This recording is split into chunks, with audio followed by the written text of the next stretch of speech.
dari BEN, Intel Kampolri, lalu BAES, TNI, dan para deputi.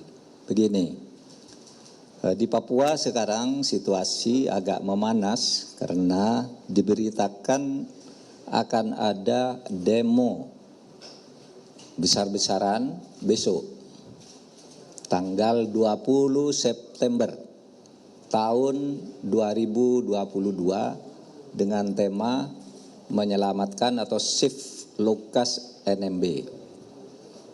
Latar belakangnya karena Lukas NMB sebagai gubernur itu telah ditetapkan sebagai tersangka oleh KPK beberapa waktu yang lalu dan sekarang merasa terkurung di rumahnya, di rumah gubernur. Maka ingin saya sampaikan hal-hal sebagai berikut. 1, kasus Lukas NMB bukan rekayasa politik. Tidak ada kaitannya dengan parpol atau pejabat tertentu, melainkan merupakan temuan dan fakta hukum. Dan ingin saya sampaikan bahwa dugaan korupsi yang dijatuhkan kepada Lukas NMB yang kemudian menjadi tersangka, bukan hanya terduga, bukan hanya gratifikasi 1 miliar. Nih catatannya, ada laporan dari PPATK tentang dugaan korupsi atau ketidakwajaran dari penyimpanan dan pengelolaan uang yang jumlahnya ratusan miliar. Ratusan miliar dalam 12 hasil analisis yang disampaikan ke KPK. Yang kedua, saat ini saja ada blokir rekening atas rekening Lukas NMB per hari ini itu sebesar 71 miliar yang sudah diblokir. Jadi bukan 1 miliar. Yang ketiga, ada kasus-kasus lain yang sedang didalami tetapi terkait dengan kasus ini. Misalnya ratusan miliar dana operasional pimpinan, dana pengelolaan PON, kemudian juga adanya manajer pencucian uang. Manajer pencucian uang yang dilakukan atau dimiliki oleh Lukas NMB.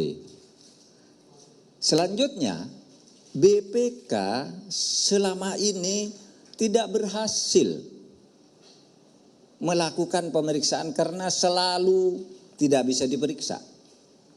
Sehingga BPK lebih banyak disclaimer atas kasus keuangan di Papua tersebut.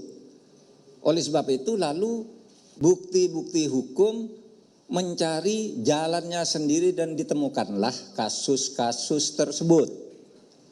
Kemudian, saudara, oleh sebab itu sebuah artikel yang beredar yang mengatasnamakan pendeta atau gembala Dr. A.G.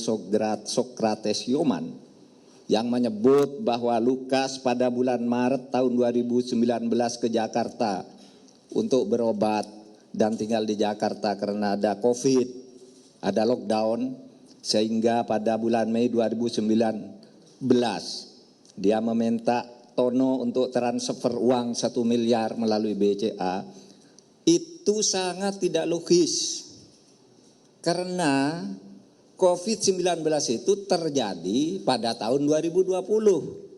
Bagaimana dia sudah lockdown dan mengirim uang ke lockdown COVID tahun 2019 gitu, sehingga itu sangat menyesatkan publik, seakan-akan uang 1 miliar itu terjadi pada saat COVID, padahal di COVID-nya itu dia menyebutnya 2019, jauh setahun, dan lockdownnya itu di Indonesia saudara tahu itu tahun 2020 dan tahun 2019 ini ditulis 2 kali di surat ini bukan keliru ketik gitu, karena 2 kali ditulis. Nah, saudara sekalian, kasus Lukas NMB ini bukan baru terjadi sekarang menjelang situasi politik seperti ditulis oleh Romo tadi, situasi politik menjelang 2024 karena ada parpol dan sebagainya. Karena saya persilahkan saudara membuka berita, membuka situs tanggal 19 Mei tahun 2020. 19 Mei tahun 2020 saya selaku Menko Polhukam sudah mengumumkan adanya 10 korupsi besar. 10 korupsi besar di Papua dan ini masuk di dalamnya. Itu bukan sekarang, itu tahun 2020. Saya sudah umumkan dan saudara semua wartawan sudah menulis. Gitu. Nah, oleh sebab itu juga saya mencatat setiap tokoh Papua datang ke sini, apakah tokoh pemuda, apakah tokoh agama, tokoh adat, itu datang ke sini selalu menanya, kenapa kok didiamkan? Kapan pemerintah bertindak atas korupsi itu? Kok sudah mengeluarkan daftar 10? Kok tidak ditindak? Gitu. Nah, saudara sekalian, oleh sebab itu kepada saudara Lukas NMB, menurut saya, ya kalau dipanggil KPK datang saja. Jika tidak cukup bukti, kami ini semua yang ada di sini menjamin dilepas. Nggak ada, nggak akan dihentikan itu. Tetapi kalau cukup bukti ya harus bertanggung jawab karena kita sudah bersepakat membangun Papua yang bersih dan damai sebagai bagian dari program pembangunan Negara Kesatuan Republik Indonesia. Saya persilakan Bapak Iwan Yustiavandana untuk menyampaikan secara singkat tentang data-data yang saya sebut tadi. Silakan Pak Iwan. Bismillahirrahmanirrahim. Assalamualaikum warahmatullahi wabarakatuh. Terima kasih Pak Menko. Jadi teman-teman, sesuai dengan apa yang disampaikan oleh Pak Menko, jadi proses terkait dengan LE ini sudah dilakukan sejak 5 tahun lalu, tepatnya di 2017. Jadi sejak 2017 sampai hari ini PPATK sudah menyampaikan hasil analisis sebanyak 12 hasil analisis kepada KPK. Variasi kasusnya ada setoran tunai, kemudian ada setoran melalui nomini-nomini ya, pihak-pihak lain. Angkanya dari 1 miliar sampai ratusan miliar. Sebagai contoh teman-teman, sebelum dalam waktu singkat ini terkait dengan penghentian, salah satu hasil analisis itu adalah terkait dengan transaksi setoran tunai yang bersangkutan di kasino judi senilai 55 juta dolar atau 560 miliar rupiah. Itu setoran tunai dilakukan dalam periode tertentu. Bahkan ada dalam periode pendek setoran tunai itu dilakukan dalam nilai yang fantastis 5 juta dolar. Dan PPATK juga menemukan adanya pembelian perhiasan dari setoran tunai tadi sebesar pembelian jam tangan ya sebesar 55 ribu dolar. Itu 550 juta rupiah. Lalu kemudian PPATK juga mendapatkan informasi bekerja sama dengan negara lain dan ada aktivitas perjudian di 2 negara yang berbeda dan itu juga sudah PPATK analisis dan PPATK sampaikan kepada KPK. Terakhir terkait dengan apa yang disampaikan oleh Pak Menko, PPATK sudah melakukan pembekuan penghentian transaksi kepada beberapa orang di 11 penyedia jasa keuangan. Ada asuransi, ada bank, dan kemudian nilai dari transaksi yang dibekukan oleh PPATK di 11 PJK tadi ada 71 miliar lebih. Dan ada juga transaksi yang dilakukan di 71 miliar tadi mayoritas itu dilakukan di anak yang bersangkutan, di putra yang bersangkutan. Jadi itulah yang bisa kami sampaikan dalam kesempatan ini untuk menyampaikan apa yang telah Pak Menko sampaikan sebelumnya. Demikian Pak Menko. Berikutnya, sini Pak. Berikutnya nih dari KPK Pak Alex Marwata atau Alex Marwoto sama aja saudara bacanya. Pokoknya nulisnya Marwata. Tergantung dari siapa yang baca gitu ya. Ya, terima kasih Pak Menko. Ya, selamat siang teman-teman wartawan. Jadi narasi yang dikembangkan saat ini kan seolah-olah KPK melakukan kriminalisasi karena hanya menyangkut uang senilai 1 miliar. Saya sampaikan pada kesempatan ini pada saudara-saudara saya yang di Papua dan juga kepada penasihat hukum bahwa dalam proses penyelidikan baru 1 miliar itu yang bisa kami lakukan klarifikasi terhadap saksi maupun dokumen. Tetapi perkara yang lain itu juga masih kami kembangkan. Tadi Pak Ivan menyampaikan ratusan miliar, ya ratusan miliar transaksi mencurigakan yang ditemukan PPATK. Itu kami dalami semua, ya. Jadi tidak benar hanya 1 miliar. Nah, pada penasihat hukum dari Pak Lukas NMB, ya kami mohon kerjasamanya kooperatif. Nah, KPK berdasarkan undang-undang yang baru ini bisa menghentikan penyidikan dan menerbitkan SP3. Ya.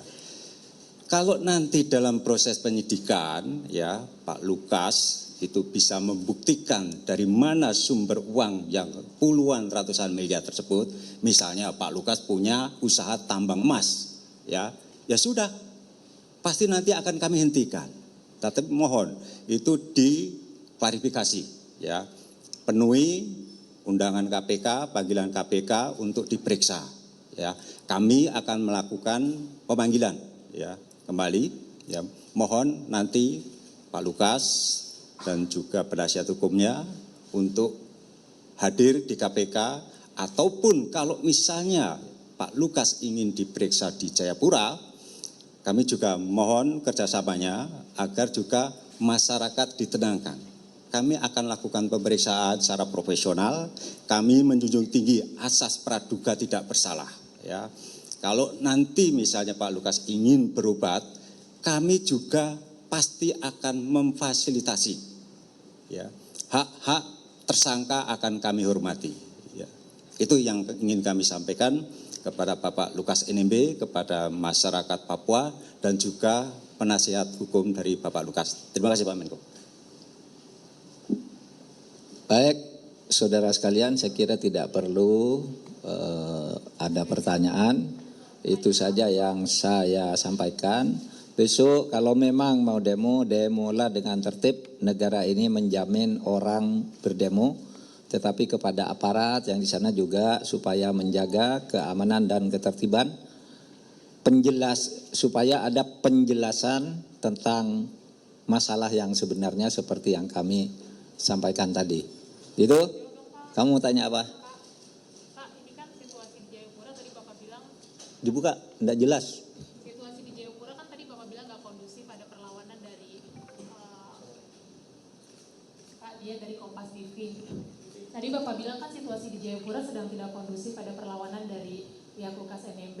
Nah, Maki itu memberikan masukan kepada KPK untuk melibatkan aparat hukum yang lain seperti misalnya polisi, TNI. Nah, apakah itu Bapak menilai urgent juga untuk dilakukan? Dan kepada Pak Alex, kapan lagi Pak rencana pemanggilan Pak Lukas nanti? Ya. KPK, terima kasih. Oke lah, yang itu sudah kita lakukan tuh koordinasi. Apalagi kamu? Koordinasi lintas aparat itu sudah dilakukan. Ini koordinasi lintas aparat nih tadi nih. Apa? Buka. Dari mana? MNC.